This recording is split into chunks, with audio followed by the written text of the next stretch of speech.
पैसा तैयार हो जाएगा तो हमको स्टेशनरी दे दें। नगद पैसा देने में अगर आपको डाउट है कि आपके पैसे का हम मिसयूज कर सकते हैं तो आप साहित्य छपवाने में तो उस पैसे का इस्तेमाल कर सकते हो ना, या मीडिया पैनल जो हम तैयार करना चाहते हैं तो मीडिया पैनल में मदद कर सकते हैं। अब मैं अपने मीडिया पैनल वालों का बता दूंगा आपको, मीडिया के साथियों से मेरा निवेदन है, इसको अदरवाइज मत लेना आप लोग। हमारा जो अंबेडकर मूवमेंट का मीडिया है, यूट्यूब चैनल या छोटी छोटी पत्रिका है, मैं बड़ा कड़वा सच आपको कह रहा हूँ, ये सुबह जब 100 रुपये का पेट्रोल डलवा के निकलते हैं ना घर से मोटरसाइकिल में, दूसरी बार इन पर पेट्रोल डलवाने के लिए पैसे नहीं होते, जेब में पैसा नहीं होता इन बेचारों के पास। वो जीवन का एक संघर्ष करें, उनकी तमन्ना है कि मैं समाज के लिए काम करूं, मैं मिशन के लिए काम करूं, लेकिन हम लोग उनकी कोई मदद नहीं कर पाते हैं। हम आर्थिक रूप से उनकी मदद नहीं कर पाते हैं तो फिर धीरे धीरे करके वो भी विरोधी के शिकंजे में आ जाते हैं। आर्थिक मजबूरी के कारण उन पर कहीं दूसरी जगह से नियंत्रण होना शुरू हो जाता है, ये कड़वा सच है। तो इसके लिए हमें कम से कम हमारा एक प्रबुद्ध वर्ग या संपन्न वर्ग अगर हमारा कोई बन जाए तो ये जो मीडिया पैनल हम बनाए तो हम उन्हें कहें कि बेटा चिंता मत करना, मेरा बेटा बाद में स्कूल जाएगा, तेरा बच्चा पहले स्कूल जाएगा। क्यों? मेरे घर में राशन बाद में आएगा, तेरे घर में राशन पहले आएगा। तो वो भी निडर होकर हमारी बात को लिखेगा, वीडियो बनाएगा, एडिट करेगा और उसको फॉरवर्ड करेगा। करना पड़ेगा ना ये काम, केवल कहने से नहीं चलेगा। तो ये सब काम हमको करने हैं। इसके लिए दिल्ली में एक प्रस्ताव पास हुआ था केंद्रीय कार्यालय खोलने का। उसमें बहुत साथियों ने वायदा भी किया था कि हम पैसा देंगे साहब, लेकिन इंजीनियर रमेश बनगोत्रा साहब ने 50,000 दिए हैं, बाकी दूसरे साथी ने 1 रुपया नहीं दिया। चूंकि हमको दिल्ली में ऑफिस बनाना बहुत जरूरी है, ये भारत का दिल है और यहाँ से फ्लाइट पूरे देश के लिए, ट्रेन पूरे देश के लिए, पूरे देश की एक्टिविटीज दिल्ली में ही होती है। इसलिए दिल्ली में हमारा अड्डा, मैं अड्डा कह रहा हूँ उसको, ये आगरा की भाषा है, दिल्ली में भी हमारा अड्डा मजबूत होना चाहिए कि नहीं होना चाहिए? तो इस पे हम लोगों को काम करना है। दूसरा, जूम की संख्या हम नहीं बढ़ा पा रहे हैं। देखिए, बुद्ध ने ज्ञान दिया, ज्ञान ने विज्ञान दिया, विज्ञान ने टेक्नोलॉजी दी और टेक्नोलॉजी का दूसरे लोग फायदा उठा रहे हैं। हम लोग उस टेक्नोलॉजी का बड़ा फायदा नहीं उठा पा रहे हैं। तो अब जूम की संख्या देखिए आप, 100, 150, 80, 90, 50, 75। हर सोमवार को शाम को 8 बजे से 9 बजे तक 1 घंटे संविधान का वाचन होता है और संविधान बहुत जरूरी है हमें समझना। उस पर हमारे 25, कभी कभी तो 40 लोग रह जाते हैं। तो मैं आप लोगों से निवेदन करता हूं कि जूम पर स्वयं भी जुड़ें और कम से कम 5-5 लोगों को जोड़ने का प्रयास करें।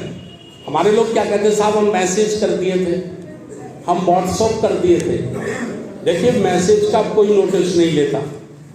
आप 10 लोगों पर टेलीफोन करिए और जुड़ने से 10 मिनट पहले फिर टेलीफोन करिए कि भाई 8 बजे प्रोग्राम शुरू होने वाला है, जल्दी से आप जुड़िए। जो जागरूक लोग हैं वो सोते हुए लोगों को जगाने का काम उनको करना पड़ेगा।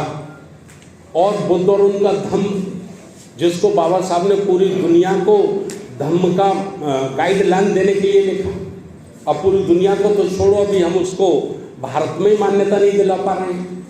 तो सुबह बुधवार को 7 बजे से 8 बजे 5वीं बार ये हो रहा है, 5 साल से कंटिन्यू हो रहा है। बुद्ध और उनके धम्म का वाचन हो रहा है ना, उस पर भी संख्या ज्यादा नहीं है। तो भाई ये बहुत सुबह का टाइम है, कम से कम 1 घंटा हम उसमें निकालें। तो ये सब काम हमको साथियों करना है। जूम की भी सदस्यता हमको बढ़ानी है, ज़्यादा से ज़्यादा लोगों को जूम को जोड़ना है। और मैं एक विशेष अनुरोध करके अब अपनी बात को खत्म कर रहा हूँ। मेरा विशेष अनुरोध ये है कि मैं खुद स्वयं भी करूंगा और आपसे भी निवेदन करता हूं कि कुछ जो सीनियर बड़ी उम्र के साथी हैं वो भिक्षु संघ के लिए भी काम करें। हमारे यहाँ 5-7 हजार भिक्षु हैं पूरे देश में, भिक्षु हैं, भिक्षु संघ नहीं है। संघ क्यों नहीं है? नाम का तो संघ है, 5-6 संघ बने हुए हैं, लेकिन एक भिक्षु दूसरे भिक्षु का निर्देश नहीं मानता। समझ गए? जब एक भिक्षु दूसरे भिक्षु का निर्देश नहीं मानता तो संघ नहीं है। क्यों साहब? तो मैं भी लगूंगा, मेरी भी अब तमन्ना है बहुत जल्दी भिक्षु संघ में काम करने की। कुछ भिक्षु ऐसे हैं जिनसे व्यक्तिगत रूप से मैं मिला हूं, जो नैतिक हैं, चरित्रवान हैं, आदर्शवादी हैं और वो कुछ करना चाहते हैं, वाकई कुछ करना चाहते हैं। तो हम उनमें से कम 50-25-100 ऐसे भिक्षुओं को सिलेक्ट कर लें, सिलेक्ट करके उनका एक भिक्षु संघ बनाएं और उस भिक्षु संघ को हम प्रमोट करें। राष्ट्रीय बौद्ध महासभा सामाजिक न्याय परिषद उनको प्रमोट करें और उनकी ड्यूटी लगाए कि भंतेजी खाना, किराया, सारी व्यवस्था हम करेंगे, मंच हमारा होगा, टेंट हमारा होगा, लोग हमारे होंगे। आपको तो केवल 2-2.5 घंटे 3 घंटे तथागत गौतम बुद्ध के उपदेश देने हैं, धम्म देशना देनी है, वाकई धम्म देशना। अभी जो धम्म देशना भिक्षुओं की होती है ना, उसका ना सर होता है ना पैर। गलत कह रहा हूं? ऐसी धम्म देशना कि विरोधी बन के आए सुनने के लिए और धम्म की दीक्षा लेके वापस जाए। यही तो बुद्ध के भिक्षु संघ पे पावर था। लोग कहते थे ना कि उनको सम्मोहक शक्ति है। लोग बताते थे कि गौतम के पास मन चले जाना भूल से भी, अगर गौतम बुद्ध के सामने बैठा तू पड़ गया तो तू चरणों में पड़ जाएगा। पूछते थे क्योंकि वो सम्मोहन शक्ति होती है, सम्मोहन शक्ति है बुद्ध के पास। सम्मोहन शक्ति नहीं थी, वाणी थी, शब्द थे, शब्दावली थी, जिस शब्द से तमाम बड़े बड़े विरोधी आते थे और वो भिक्षु बन के चीवर पहन के लौट के वापस जाते थे। क्यों साहब? तो ऐसा भिक्षु संघ हमको स्थापित करना है। एक घोषणा करना चाहते हैं क्या? खेमचंद सोलंकी 1 मिनट के लिए करा दो। हमारे साथी खेमचंद सोलंकी जी कुछ घोषणा करना चाहते हैं तो प्लीज खेमचंद सोलंकी।